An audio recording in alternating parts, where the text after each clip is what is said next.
Education, according to the popular belief, remains the bedrock of every society. A proverb says, "Education is the best legacy to be given to any child." As true as these sayings are, they are not reflecting students' performance in internal and external examinations.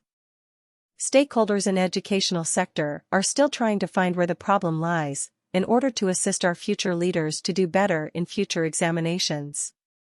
One of the signs of a dysfunctional society is the inability to take responsibilities and pass the bulk of the blames to other people.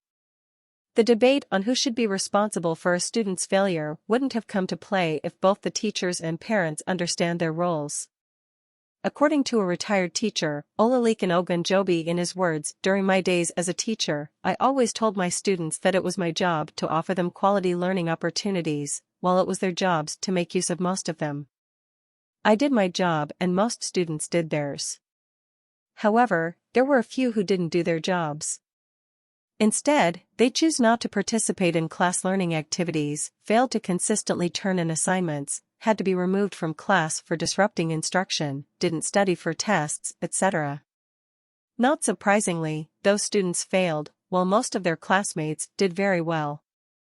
Not only did they earn high grades, but high standardized test scores in my subject. A high percentage of them went on to careers related to my subject area.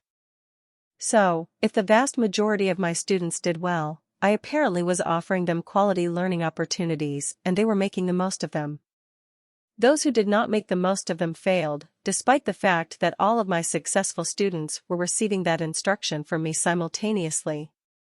I wrote all of my course curriculum and designed course activities, assignments, and tests per state and national standards.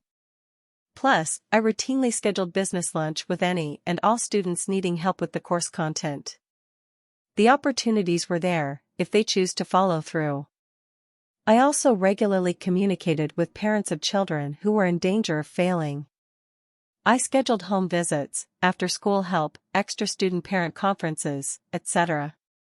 I also made modifications for students with special needs. I'm confident that I did my job. I'm also confident that the vast majority of my students did their job. Some chose to reject my help, defy their parents, antagonize their classmates, disrupt instruction, etc. Those students failed themselves.